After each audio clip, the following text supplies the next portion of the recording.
We have Mayorkun Ilo, an economist and public affairs analyst, joining us right here in the studio. Good morning, Mayorkun. Nice to see you. Yeah, good morning to you. Well, now, if you look at the figures, one would say, well, the National Assembly complex is a massive complex, edifice that one way or the other is also the image of Nigeria. But Nigerians feel that if you look at it and jiggle things around, the money is too much. But others say that they would have done the mathematics as to how much it's going to cost and all of that before it was even infused into the budget in the first place.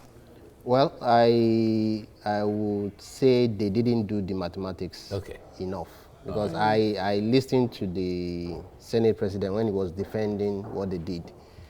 Something there for me was missing. All right.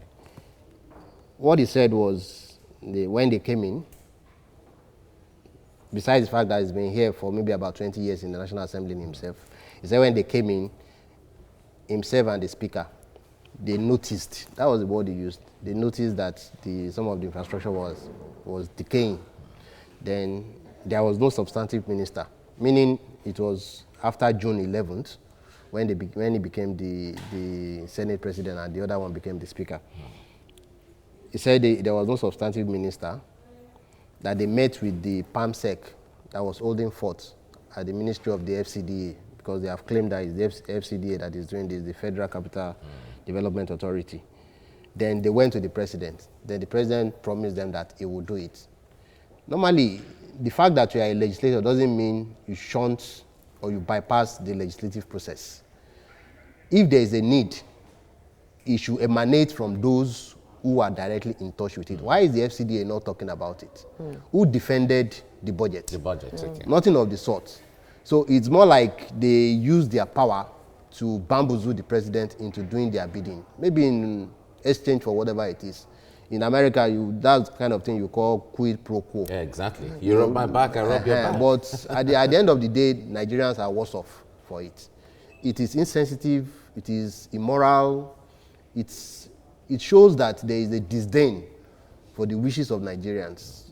Imagine more being spent on a single building than on the totality of the road that every Nigerian is expected to ply within the course of the year. I don't think this is the way to go.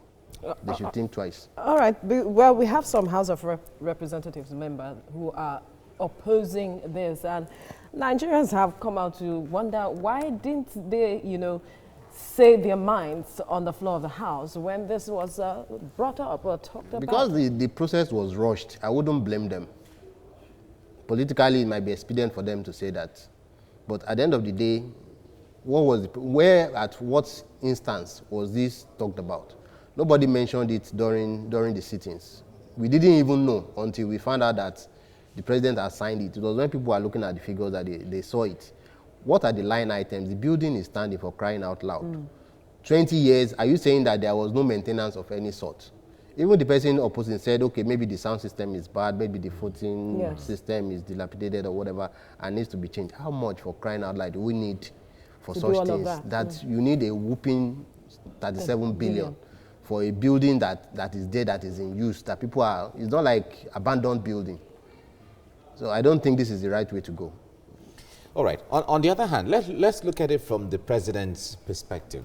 The president is a man that everyone has confidence in when it comes to his firm stand against wastefulness and against anything that is not prudent because of his lifestyle and his pedigree and all of that. But he saw all of these things and still signed the budget. Do you have concerns that the president, looked at all of this and still signed 37 billion? Well, even at that, the president is only a human being.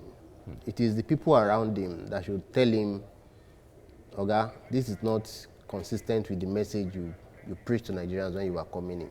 I still remember the fact that, pre-2015, he told us he was going to dispose of the planes in the presidential fleet.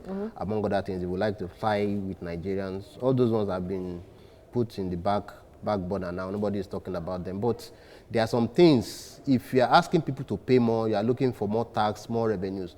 In other developed economies, for every new expenditure added to a budget, there has to be justification for it.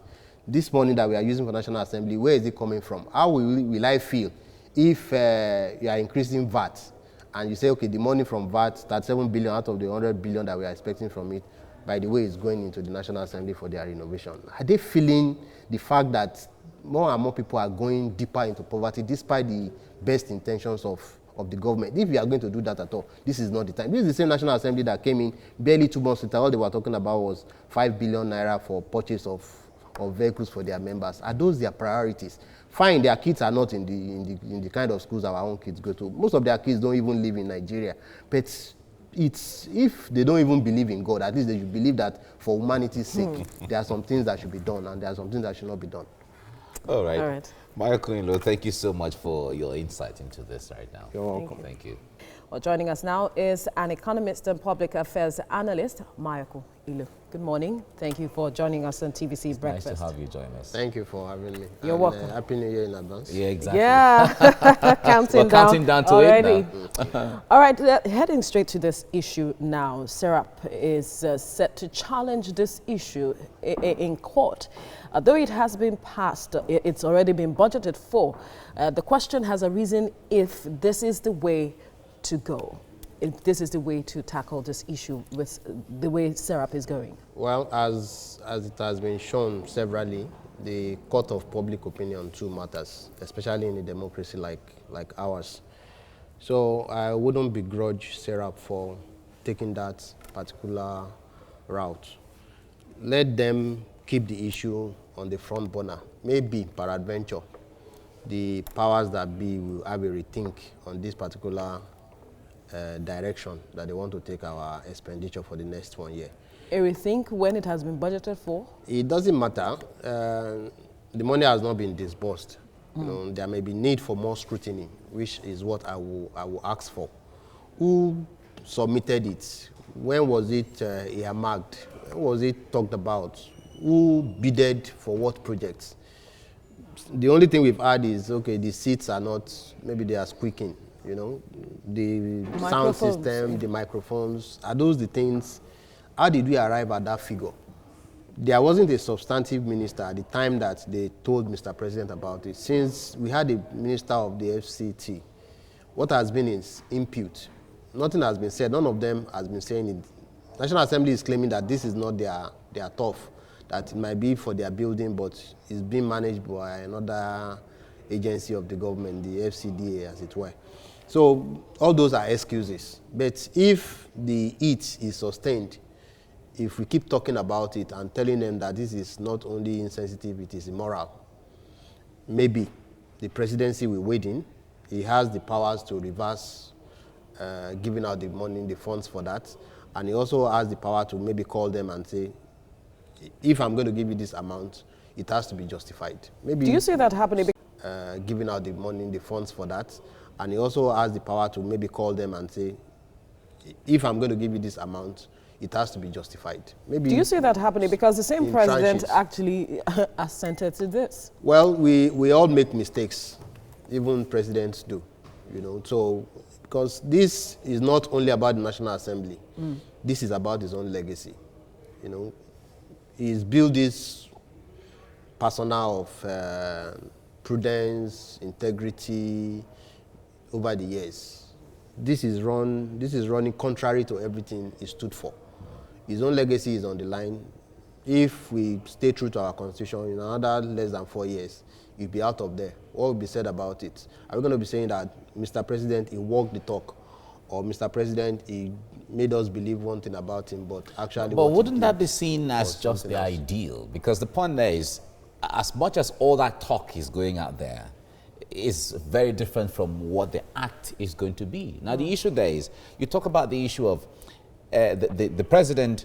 Oh, in fact, there was a news that, although alleged, that over 200 billion naira was part of an increment in which the National Assembly infused into the budget, which the president saw and still assented to it, as alleged.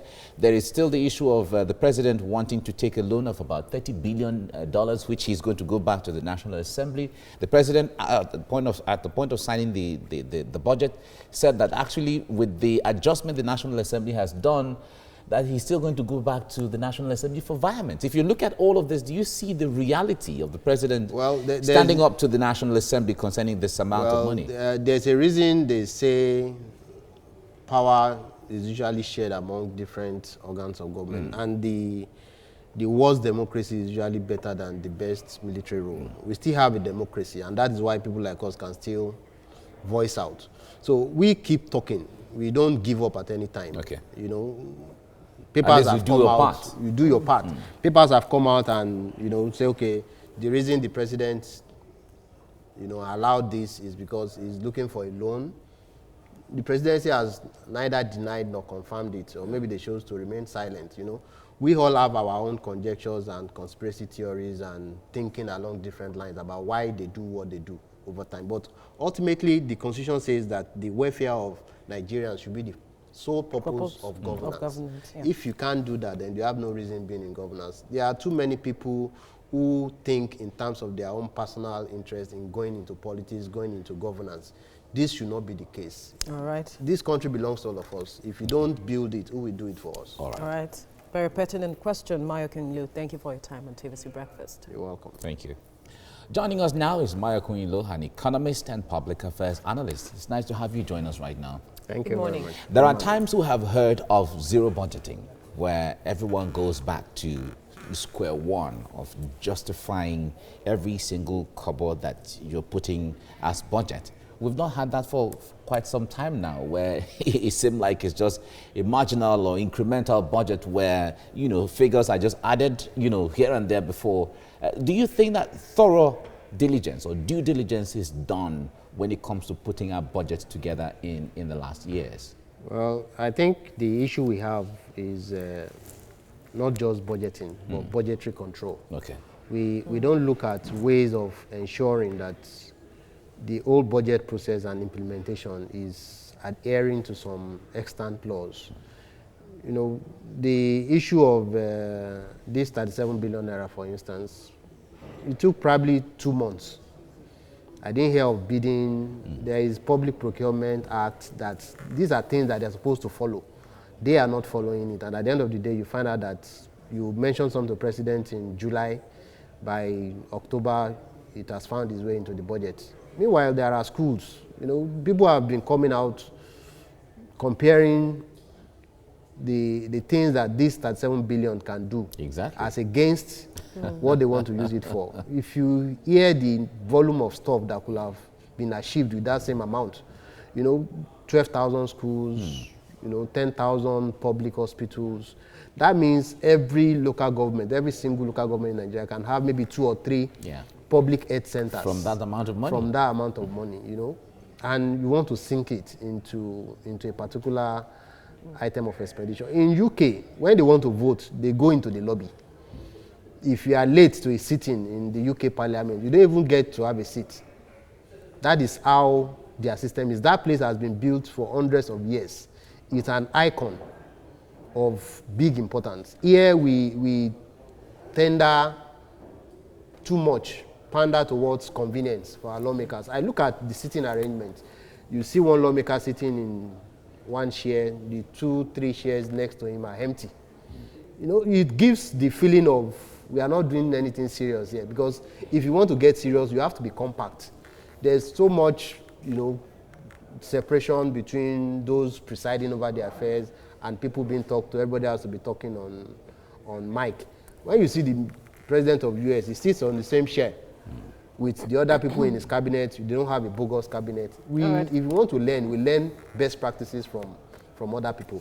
All right, now, like you rightly pointed out that there was no bidding, there was no debate on this amount. And it brings to mind that perhaps this is what has been going on over the time. And Nigerians are beginning to wonder, how are these people really serving their interests, seeing that this is what you're, you know, elected to do in the National Assembly? Well, Brian Tracy said something. He said everything rises and falls on leadership. My appeal will go to the president at this time. This is about his legacy.